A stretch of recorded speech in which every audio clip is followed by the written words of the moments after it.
તો આપણી સાથે પુરુષાર્થના ફાઉન્ડર જોડાઈ ચૂક્યા છે ભાવિકભાઈ શાહ. જી, મંતવ્ય ન્યૂઝમાં આપનું સ્વાગત છે. જી નમસ્કાર. ગયા એપિસોડમાં આપણે જે રીતે અનેક પ્રશ્નો કર્યા ઇન્કમ ટેક્સને લઈને ને આજે ઘણા બધા પ્રશ્નો કરવાના છીએ દર્શક મિત્રોને, ખાસ કરીને વેપારીઓ માટે. તો પહેલા તો આપ એ જણાવો કે આ રિટર્ન ઓફ ઇન્કમ શું હોય છે? રિટર્ન ઓફ ઇન્કમ એટલે જે વર્ષ દરમિયાન જે બી કરદાતા છે એણે જે કંઈ પણ આવક કરી છે, જે કંઈ પણ એની ઇન્વેસ્ટમેન્ટ્સ છે, એ બધાનું જે કંઈ પણ એક વાર્ષિક લેખાજોખા ઉતારો એ ઇન્કમટેક્સ વિભાગમાં રજૂ કરે છે અને રિટર્ન ઓફ ઇન્કમ કહેવાય, કે જેમાં એની બધાય તમામ સોર્સિસમાંથી જે કંઈ પણ આવક થઈ છે એની સામે એણે જે કંઈ પણ બચતો કરી છે, મળવાપાત્ર કપાતો હોય એ બધી બાદ થાય, એના આધારે એની નેટ ઇન્કમ નક્કી થાય.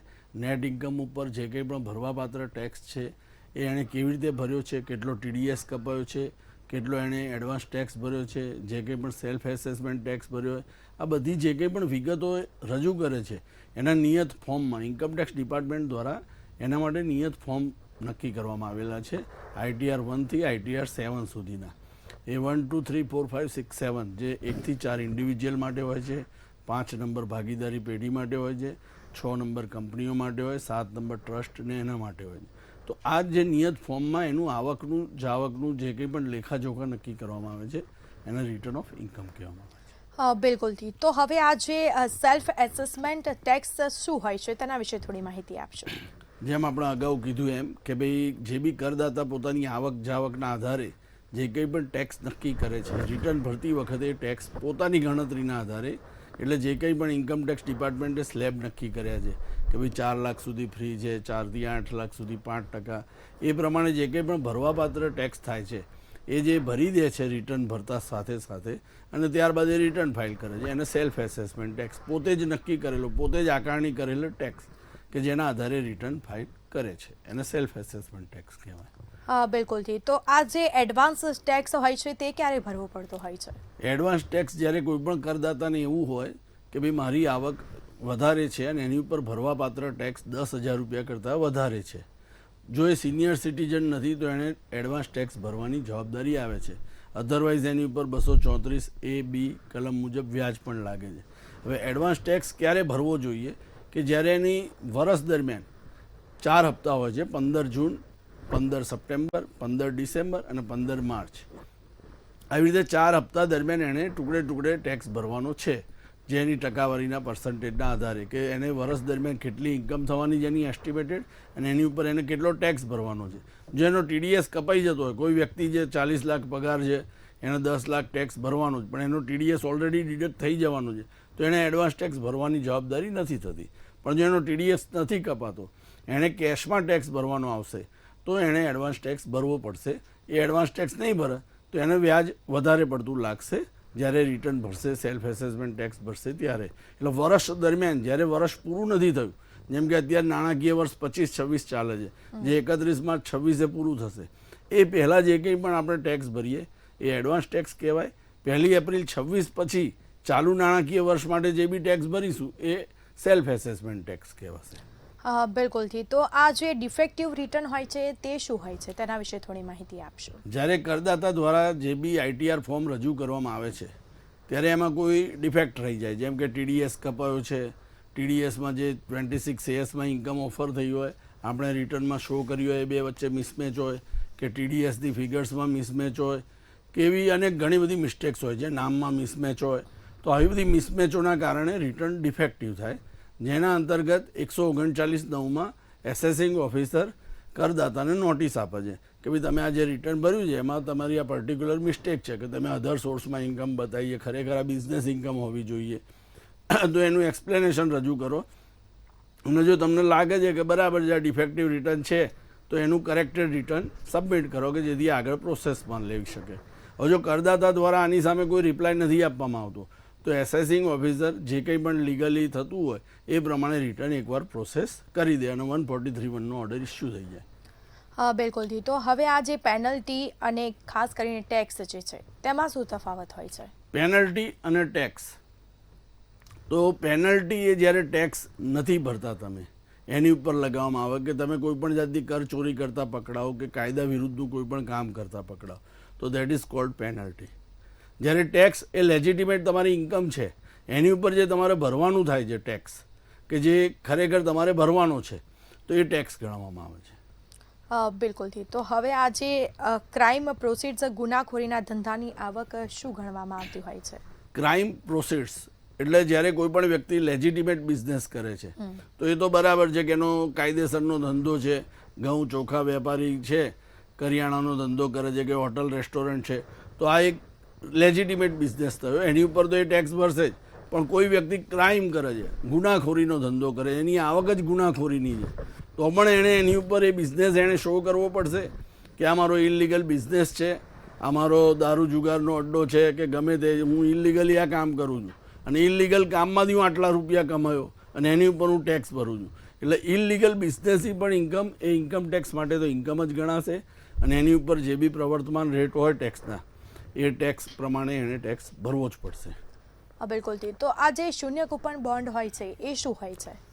ઝીરો કૂપન બોન્ડ, હવે અમુક ટાઈમે એવા બોન્ડ કંપનીઓ ઇસ્યુ કરે છે કે જેમ કે એમાં કોઈ વ્યાજ આપવામાં આવતું નથી, 1 લાખની મેચ્યોરિટી હોય, પણ આજે તમને આપવામાં આવે ફક્ત 20,000માં, કે જે તમને 20 વર્ષ પછી સીધા 1 લાખ રૂપિયા મળશે. ત્યાં સુધી કોઈ તમને ઇન્ટરેસ્ટ નહીં મળે, કશું નહીં પડે.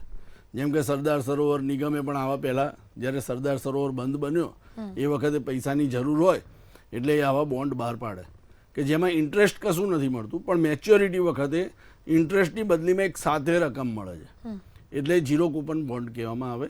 એમાં જ્યારે મેચ્યોરિટી આવશે એ વખતે કેપિટલ ગેઇન ટેક્સ ભરવાની જવાબદારી ઊભી થતી હોય છે.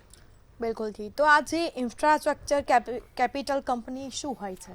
ઇન્ફ્રાસ્ટ્રક્ચર કેપિટલ કંપની એક સ્પેશિયલ દરજ્જાવાળી કંપનીઓ છે ઇન્કમટેક્સમાં કે જેમાં બોન્ડના એ લોકો આવી રીતે બોન્ડ બહાર પાડે, કેપિટલ ગેઇન ટેક્સ બોન્ડ પણ બહાર પાડે છે કે જેમાં ફાયદો થાય છે. તો સ્પેશિયલ ઇન્ફ્રાસ્ટ્રક્ચર કંપની કે જે રોડ, રસ્તા, પુલ, આવું બધું જે ઇન્ફ્રાસ્ટ્રક્ચર માળખાકીય જે સુવિધાઓ ઊભી કરે છે એના માટે સ્પેશિયલ એનો બિઝનેસ છે. એમાં રિટર્ન્સ બહુ ઓછા હોય છે કારણ કે આજે રોડ બનાવે છે, ટોલ ટેક્સ ઉઘરાવશે તો રોડનો ઇન્વેસ્ટમેન્ટ ખર્ચો ઘણો બધો છે, એની સામે જે રિટર્ન્સ મળે છે એ બહુ ઓછું છે.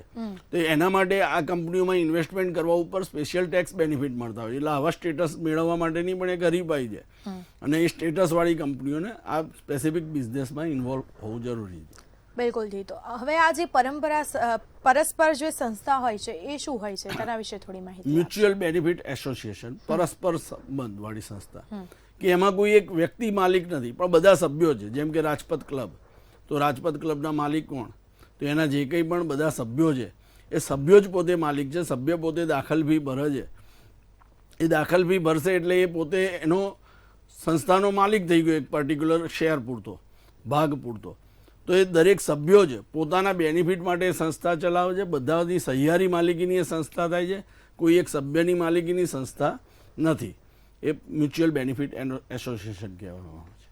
હા, બિલકુલથી. હવે આ જે સ્ટોક એક્સચેન્જની વ્યાખ્યા શું હોય છે તેના વિશે થોડી માહિતી આપશો. સ્ટોક એક્સચેન્જ શેર બજાર માન્યતા પ્રાપ્ત, જે સેબી દ્વારા, સેબીમાં રજિસ્ટર્ડ થયેલું હોવું જોઈએ, સેબીએ માન્યતા પ્રાપ્ત કરેલું હોય એવા માર્કેટ, એવા શેર બજારને સ્ટોક એક્સચેન્જ કહેવામાં આવે છે.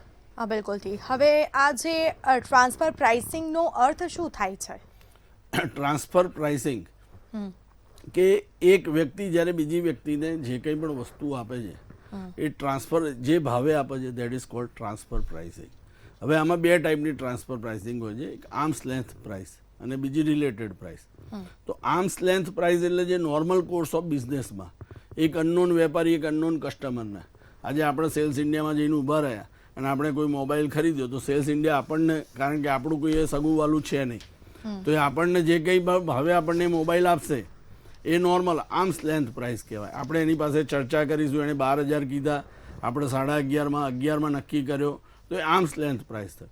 પણ એ જ સેલ્સ ઇન્ડિયાવાળાનું કોઈ રિલેટિવ આવ્યું, એનું સિસ્ટર આવી કે જમાઈ આવ્યા, તો એને એ ફોન આપશે તો એ ફોન સસ્તામાં આપશે, તો રિલેટેડ પ્રાઇસ કહેવાશે. બિલકુલ. હવે આજે કાનૂની વારસાદારની જવાબદારી કેટલી હોય છે? કાનૂની વારસદાર, લીગલ હેર, ઇન્કમટેક્સ ડિપાર્ટમેન્ટમાં આજે કોઈ વ્યક્તિ છે, વર્ષ દરમિયાન એ ડેથ થઈ જાય છે અથવા તો એની સામે કંઈ પણ બીજી લીગલ પ્રોસિડિંગ્સ ચાલતી હોય, એની સ્ક્રુટિની ચાલતી હોય, કોઈ એસેસમેન્ટ ચાલતું હોય, એ દરમિયાન એનું ડેથ થઈ જાય છે. તો એ ડેથ થયા પછી એની જે કંઈ પણ પ્રોપર્ટીઝ એના લીગલ હેરને મળે છે એટલા પૂરતી જ એની ઇન્કમ ટેક્સની જવાબદારી બનશે. એટલે સપોઝ કોઈ મિસ્ટર એક્સ છે, એ એક્સપાયર થઈ જાય છે મિડલ ઓફ ધ યરમાં, હવે એમની ટેક્સ લાયબિલિટી 1 કરોડ રૂપિયા એસેસ થાય છે, પણ એમની જે પ્રોપર્ટી એમના વારસદારને એમના સનને મળી છે એ ફક્ત 10 લાખ જ છે, તો એ વારસદારની જવાબદારી ફક્ત 10 લાખ રૂપિયા સુધી સીમિત રહેશે. વારસદારે 1 કરોડની જવાબદારીની ચિંતા કરવાની જરૂર નથી. ભલે વારસદાર પાસે બીજી ગમે તેટલી મિલકત હોય, એનાથી કન્સર્ન નથી. એની લીગલ રિપ્રેઝેન્ટેટિવ તરીકે જે પર્સન એક્સપાયર થઈ ગયું છે એના પ્રત્યેની એના પાસેથી જે કંઈ પણ એસેટ એને મળી છે એટલા પૂરતી જ એની જવાબદારી રહેશે. બિલકુલથી. હવે આ જે ડિજિટલ હસ્તાક્ષર હોય છે એ શું હોય છે? ડિજિટલ સિગ્નેચર સર્ટિફિકેટ DSC, કે જ્યારે તમારે ઓડિટવાળો કેસ હોય કે કંપની હોય, ટ્રસ્ટ હોય, તો આ બધા કેસમાં જે પણ ઇન્કમ ટેક્સ રિટર્ન્સ આપણે ફાઇલ કરીએ છીએ એ વખતે એમાં સહી કોણ કરશે? સમજો કે કોઈ વ્યક્તિ તો છે નહીં, કંપની રિલાયન્સ ઇન્ડસ્ટ્રીઝનું રિટર્ન સાઇન કોણ કરશે? તો જે કોઈ પણ એનો ઓથોરાઇઝ રિપ્રેઝેન્ટેટિવ છે એની ડિજિટલ સિગ્નેચર સર્ટિફિકેટથી એમાં સાઇન થશે. બિલકુલથી. હવે જે આ આધાર કાર્ડ અને પાન કાર્ડ લિંક હોવા કેમ જરૂરી હોય છે તેના વિશે થોડી માહિતી આપશો. આધાર કાર્ડ અને પાન કાર્ડ લિંક હોવા જરૂરી અત્યારે ખૂબ જ છે, કારણ કે એનાથી એક તો ડુપ્લિકેટ પાન કાર્ડ નથી નીકળી શકતા. એકવાર એક વ્યક્તિના આધાર કાર્ડ જોડે એનું એક પાન કાર્ડ લિંક થઈ ગયું એટલે એ વ્યક્તિ બીજું એનું પાન કાર્ડ કઢાવી નહીં શકે, કે ઓટો ડિટેક્ટ થઈ જશે. એમાં જે કંઈ પણ બાયોમેટ્રિક્સ યુઝ થાય છે આધાર, એના કારણે આધાર પણ લગભગ બીજું નીકળવું અસંભવ છે. વળી જે રિફંડ મેળવવાનું છે તો એના માટે પણ આધાર લિંક જરૂરી છે. એ સિવાય જે કંઈ પણ બેન્કો છે એમાંથી બેન્કોમાં પૈસા ટ્રાન્સફર કરવા, આ તે બધું જ આધારના કારણે, બાયોમેટ્રિક્સના કારણે અત્યારે ખૂબ જ સરળ છે. માટે આધાર પાન કાર્ડ લિંક કરવું કાયદાકીય જોગવાઈના કારણે પણ અત્યારે ફરજિયાત છે. અત્યારે તો ડગલે ને પગલે આધાર કાર્ડ ને પાન કાર્ડની જરૂર પડતી જ હોય છે અને એ લિંક હોવું બી ખૂબ જરૂરી હોય છે. ખૂબ જ જરૂરી છે. અધરવાઇઝ તમે ઇન્કમ ટેક્સ રિફંડ તમે ક્લેમ જ નથી કરી શકતા, તમને રિફંડ મળતું જ નથી. બરોબર. હવે આ જે સ્ટેમ્પ ડ્યુટી વેલ્યુ કયા વિભાગની મહત્વની હોય છે? Stamp duty valuation actually capital gain માટે જરૂરી છે. જ્યારે તમે કોઈ પણ પ્રોપર્ટી વેચો, આજે હું મારો 50 વર્ષ જૂનો બંગલો વેચતો હોઉં તો એ બંગલો મેં એ વખતે આજથી 50 વર્ષ પહેલાં ફક્ત 20,000 રૂપિયામાં લીધો હોય અને અત્યારે એના મને 1 કરોડ રૂપિયા મળતા હોય, તો આવા કેસમાં હું જાણી જોઈને દસ્તાવેજ ઓછો કરાવવા માંગીશ. તો એવા સમયે આ સ્ટેમ્પ ડ્યુટી વેલ્યુએશન એટલે કે જંત્રી વેલ્યુ જેને કહેવાય, તો જંત્રી વેલ્યુથી હું ઓછો દસ્તાવેજ કરી શકીશ નહીં. એનાથી ઓછો દસ્તાવેજ કરીશ તો income tax minimum stamp duty valuation જેટલું તો ગણશે જ. એટલે આપણે કમ્પલસરી સ્ટેમ્પ ડ્યુટી વેલ્યુએશન જંત્રી વેલ્યુ પ્રમાણે દસ્તાવેજ કરવો પડે, એની ઉપર સ્ટેમ્પ ડ્યુટી ભરવી પડે છે અને એના આધારે કેપિટલ ગેઇન કેલ્ક્યુલેટ થાય છે. હા, બિલકુલથી. હવે જે આ સરેરાશ જીવનકાળના આધારે ડિપ્રિશિએશન ગણાય ખરા? હા, ડેપ્રિશિએશન સરેરાશ જીવનકાળના આધારે આમ નોર્મલ કેસમાં ગણાય છે, પરંતુ ઇન્કમ ટેક્સ પર્પઝ માટે એ બ્લોક ઓફ એસેટના આધારે ગણાય. સરેરાશ જીવનકાળ એટલે શું? કે આપણે કોઈ પણ વસ્તુ લાયા, કોમ્પ્યુટર લાયા, તો એની એવરેજ લાઈફ શું છે? એ કોમ્પ્યુટર કેટલા વર્ષ ચાલશે? સપોઝ 7 વર્ષ કે 10 વર્ષ, બરાબર છે. 5 વર્ષ ચાલશે. આપણે સપોઝ 5 વર્ષ સમજીએ, 1 લાખનું કોમ્પ્યુટર લીધું છે તો 5 વર્ષ ચાલશે એટલે હું દર વર્ષે ભાગ્યા 5 કરી દઈશ તો 20,000 રૂપિયા ડેપ્રિશિએશન ગણીશ કે ભાઈ આ વર્ષે મારી એની કોમ્પ્યુટરની કિંમત 20,000 ઓછી થઈ, બીજા વર્ષે બીજા 20 ઓછા થશે એટલે 60 વેલ્યુ રહેશે. આ રીતે ડેપ્રિશિએશન નોર્મલ લાઈફમાં ગણાય. પરંતુ ઇન્કમ ટેક્સ પર્પઝ માટે બ્લોક ઓફ એસેટ ગણવામાં આવે છે. એ એના પર્ટિક્યુલર બ્લોકમાં એડ થાય ને પછી એના આધારે ડેપ્રિશિએશન ગણવામાં આવે છે. હા, બિલકુલથી. તો આ જે આપે કહ્યું કે બ્લોક ઓફ એટ્સ હોય છે એટલે શું હોય છે? બ્લોક ઓફ એસેટ્સ એટલે જે મિલકતો છે એને ઇન્કમ ટેક્સ ડિપાર્ટમેન્ટે સ્પેસિફિક ડેપ્રિશિએશન રેટ પ્રમાણે વહેંચેલી છે કે 10% વાળી મિલકત, 15% વાળી, 25%, 40%, 100% વાળી પણ આઇટમો હોય ડેપ્રિશિએશનની, કે ભાઈ અમુક પ્લાન્ટ એન્ડ મશીનરી છે તો 15% છે, કોમ્પ્યુટર છે તો એની ઉપર 40% છે, કોમ્પ્યુટર, પ્રિન્ટર.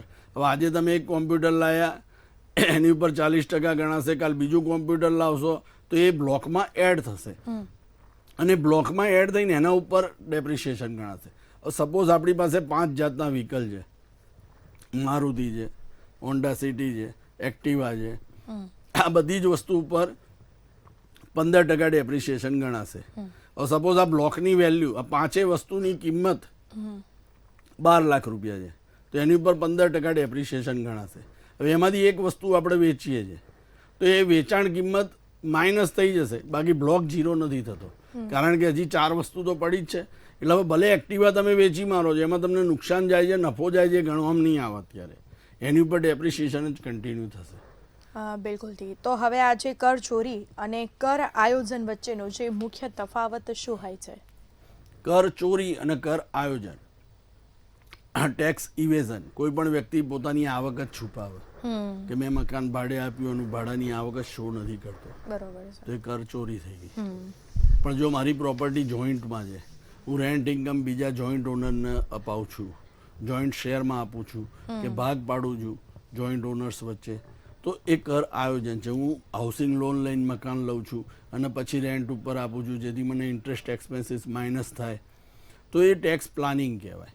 આપણે ટેક્સ પ્લાનિંગ એ લીગલ છે, પણ હું મારી સેલેરી હું મારા નામે લેવાની બદલે મારા સનના નામે લઈ લઉં કે વાઈફના નામે લઈ લઉં, તો ટેક્સ ચોરી છે. જે લોકો ખરેખર કોઈ નોકરી કરતા નથી અને હું એમના નામે લઉં, એવી રીતે મારી ઇન્કમ ડાયવર્ટ કરું, તો એ ખોટું છે. એ ટેક્સ ઇવેઝન કહેવાય. ટેક્સ ઇવેઝન માટે પેનલ્ટી બધું લાગે છે. ટેક્સ પ્લાનિંગ એ લેજિટિમેટ, કાયદેસર છે. કોઈ પણ ટેક્સ કન્સલ્ટન્ટની સલાહ કોઈ પણ કાર્ય કરતાં પહેલાં આપણે લઈએ અને ટેક્સ પ્લાનિંગ કરી શકીએ છીએ. બિલકુલથી. હવે આજે આવકવેરામાં રહેઠાણનો દરજ્જો નક્કી કરવો કેમ જરૂરી હોય છે? આવકવેરામાં રહેઠાણનો દરજ્જો, રેસિડેન્શિયલ સ્ટેટસ ઓફ એસએસસી, એ એટલા માટે જરૂરી છે કે એના આધારે જ એની ઉપર કેવી રીતે ટેક્સ લાગશે એ નક્કી કરવા માટે ખાસ જરૂરી છે રેસિડેન્શિયલ સ્ટેટસ. કે ભાઈ રેસિડેન્શિયલ સ્ટેટસ સેક્શન 6માં નક્કી થાય છે અને સેક્શન 6ના આધારે એનું રેસિડેન્શિયલ સ્ટેટસ નક્કી થશે. બિલકુલથી. હવે જે આ નાગરિકતા અને રહેઠાણનો દરજ્જો એક જ હોય છે ખરા? સિટીઝનશીપ અને રેસિડેન્શિયલ સ્ટેટસ એ બંને ડિફરન્ટ થિંગ છે. જેમ કે કોઈ પણ વ્યક્તિ બીજા કન્ટ્રીનો સિટીઝન હોઈ શકે, પણ આપણા ત્યાંનો રેસિડેન્ટ હોઈ શકે, અને આપણા ત્યાંનો સિટીઝન, ઇન્ડિયન સિટીઝન, એ નોન રેસિડેન્ટ પણ હોઈ શકે. કેવી રીતે?